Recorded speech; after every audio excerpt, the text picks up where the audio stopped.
to Tatooine, pod race fans. Hello there, my friends. Back in 1999, the racing game Star Wars Episode 1 Racer was released, which I first got to play on the Nintendo 64, but the Nintendo 64 required a video upgrade in order to be able to play it. Later on, there would be arcade games that came out for it, which oddly enough changed the game enough that it wasn't as fun for me to play. But from reviews that I studied, some people really liked the arcade version. That's okay. Then, as an exact copy to the Nintendo 64 version, the PC version was released with multiplayer support. From there, all progression on this game kind of stopped. It was a time when games came out and they just stopped having updates. There was a period of time when the PC version became unplayable because there was some sort of heartbeat code that the game would look for. You'd have to be attached to the internet, and in order to play the game, it would have to see the heartbeat from the host company. But here, I'm showing some of the initial pods in the beginning of the game. This is your first choices or opportunities to play, and just before you start your first race, and you get to see what races are coming up. You've got 3 main tiers of circuits, and there's a 4th tier that shows up after you beat the first tier. The 4th tier opens up with 4 additional tracks that unlock progressively as you finish the other tiers. This makes for a progressive game ending up in 25 tracks. And over the course of the game, you can unlock additional pods to have a grand total of 23 different choices to race with. The track we are racing right now is the Bunta Trainer, which looks a lot like the Bunta Eve Classic, but it is just a foreshortened track where you have a little bit less of the dodginess and big rocks that you have to work your way around that were featured in the movie. The way they built this game, you start with this particular race and you end with the full-size Bunta Eve Classic at the end of the 3rd circuit. And it does create kind of a generalized circular story that actually works out pretty well for the game. Funny enough, ending off right where it started, which is really a good circular story writing. I'm not going to tout that. You start off with an initial 6 choices of pods, and you have, over the course of the various levels, the ability to unlock the remaining 17 pods as you progress through the game. At the end of each race, you get to see the statistics of how the 12 players per that level actually progressed in terms of time, and then you're able to start your next level. This level is the 2nd level of the 1st circuit, and it is the shortest level, and this is probably one of the few levels that I have played the most. Not because it's short, but because once you have unlocked the maximum speed pod racer and the maximum statistics for each pod, this level is a fun level to have as a time challenge because it is so short. It is very easy to try to get shorter times and just blast on through. The first of your extra 17 pods that you're going to unlock throughout the game. Okay, so far I have trimmed down the first 2 tracks, and the 3rd track definitely will be trimmed down too. But this is kind of showcasing the fact that there are 8 different planets amongst the 25 total tracks that you can play that you will be playing on. So there are going to be similarities as you progress throughout the game, except for, of course, the first 8 tracks. You're going to see different planets on every single track. This is one place where I think the game devs did a good job, because even though you are going to be racing on only 8 different planets, while there are small aspects of each track that you're going to see that you're going to recognize and you're going to be like, oh yeah, I've raced on this portion before, they vary the track in length and in diversity so well that it really does keep the game interesting to play and very fun to work your way through. Additionally, there are different levels of frustration / skill that you're going to need to beat each track with the most efficient times.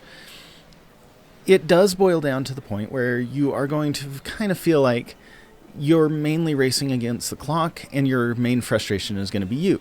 And for every time that you crash, your main disadvantage is that you're losing your lead against the other players.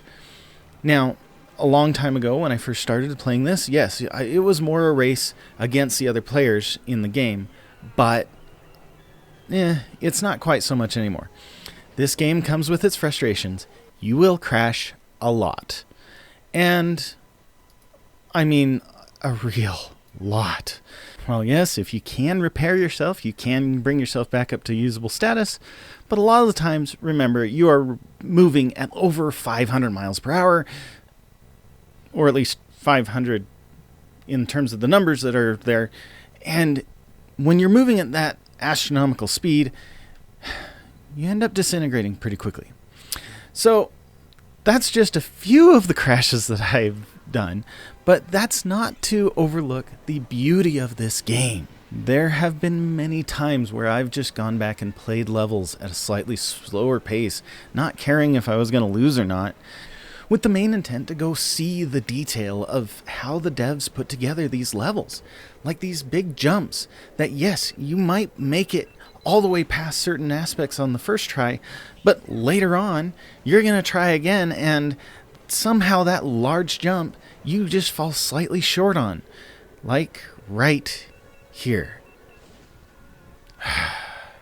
Anyway, while many parts of this game keep the walls pretty close to you to give you a higher sensation that you're going really fast, when this game opens up and shows you large cathedrals and the stadiums that you're flying through, it really gives you a sense of an organization that they tried to build for this game, and I admire them for it. You're racing through the various worlds, and you get to see different things, and there's even times still that I see details that I'm like, wait a minute, did I really see that? And in addition, these levels are not straightforward levels. There are so many times when you will discover later on that there are side tracks and alternate shortcuts that get you through the race even faster, which, when you're racing against the clock, makes it just that much more fun. As you near the end of the game, you finally get to unlock the Baku Classic, which is one of the more dynamic levels of the entire game, which, because of the fact that this is the last track of the main canon of the game, not including the extra 4 levels, this is the 21st track, and when you win this track or finish this track, it is followed by the credits of the game, which, annoyingly enough, is one place where, at the time, like, the devs of games insisted that you watch their credits and make sure that you see who did what, and it was like, it was frustrating. And a lot of people would just turn off the game at this point and turn it back on so that they could keep playing, because you don't want to sit through an additional 8 minutes of credits with a blocky computer trying to go through these levels. The credits on this game were really hard to watch. But that being said, this game is really fun. I find myself not distracted hardly at all by the low polygonal look of the game. Even today, 21 years later, looking at this game, I feel like it's a good, fast-paced game. It's got that build to it that makes it a good adrenaline rush. And I really like playing this game. I played this entire game in less than 8 hours. A little obsessive, but I didn't do anything else, but I wanted to make sure that I got footage from all throughout the game so that I can make this video. So I replayed the entire game in just the 8 hours. A little bit choppy. I didn't do my usual, I have to play every level without crashing kind of overkill thing, but I felt like this game really required a good look where where you guys can see just how beautiful some of these levels are. And what really amazes me is even today, this game did have the adaptation for allowing me to use my ultra widescreen and have a more field of view, even though it does increase the zoom of many of the objects. It adapted to my screen even 21 years later. That to me is very fascinating. That being said, there was an initial startup problem that I had where it kept crashing. And it was because of the difference between what it thought it was going to open up the screen as and what my screen resolution is. To fix this, if you go into the start menu and you dig down into the folder where the Star Wars Racer is, you'll find a settings icon that you can click on, and you can preset the game to be specific to your screen. And this will stop the crashing on startup. So the game's not broken. If you decide to go buy a copy of this game for PC, it might be set to the original 640 resolution, which obviously will clash with today's resolutions. But as you noticed, I did let some of the little clip scenes that they'd show before some of the levels play. Those little videos are stuck at the 640 screens. So there's no changing those ones. Yeah, they're a little bit small, but you can at least admire the fact that they tried pretty hard to render little cut scenes or something like that and have the announcer talk about something about the track or whatnot. It was pretty interesting to do. And at the time, it was cutting edge. It looked great. Now it looks a little bit outdated, but in general, this game still holds a really fascinating beauty to it. The how fast it feels like you're going through all these pieces and flying through these tracks. I have not yet played a game like it. Yes, I've played a few other racing games, but for some odd reason, just there's not that similar appeal. I've come pretty close with some games, but they're more grounded in the realism, and it feels like by Star Wars Episode 1 Racer having this open-ended book and only one race in one movie to go off of, they did a good job at expanding the game into a very fun 25 tracks. And the different worlds they came up with for these races, it really did make for a varied and awesome game. And the tracks, like I said earlier, the tracks aren't the same. They have the additional little pieces. Like you can already see differences between the first level and this level. There's many different aspects that changed, and it made the track that much more challenging. There are definitely tracks that were in this that really gave a good challenge. Like my best friend and I, when we were first going through these tracks, we spent hours studying every pathway we could find, finding the best pathway through these tracks. And some of the tracks just are insane. Like the Abyss track, that's one of the last four, that is a mean track. It has a section where it's a track over a track, and if you fall onto the bottom track, there's no way to recover from that, because that lower track eventually splits off and goes on a much longer pathway, and there's no way to get back up to the upper track if you fall down to the lower track. And it's a really rough situation for that track.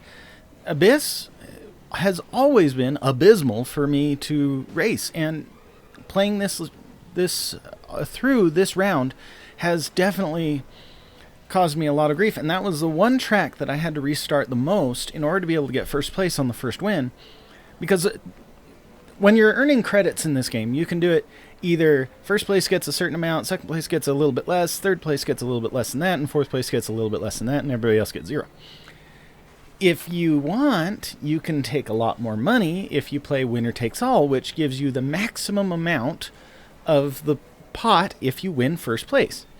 The problem is if you make second place, you lose that chance to win that money permanently. Well, until you fully restart the game, so to speak, and you play all the levels again, and then you can win it again. So the motivation to win first is definitely there if you want to play winner takes all, because, so help me, you get second place in a winner takes all, and you're going to hate life. But that's not to say that it makes the game any less fun. I have enjoyed playing this game for years, and I just cannot describe the exhilaration it is, even though Star Wars Episode 1 was only mildly accepted. This game had over 50% ratings in several locations, and it was very well accepted. So, when you finish this last Boonta Eve, this is when you get Sebulba, and Sebulba actually has one tidbit that allows you to use his flame jets, which is the only weapon found in the game. Here are the last 4 levels. Ondo Prime, Centurum, is one of my favorites. Then we have Abyss, which, like I said, was the bane of my existence for a long time. It took me over an hour to beat this one track, this playthrough. Then my second favorite track of the entire series, the Gauntlet. This one's very fun and dynamic to play. And the final, Inferno, which is where you get Ben Quadranero's pod racer, which is kind of cool.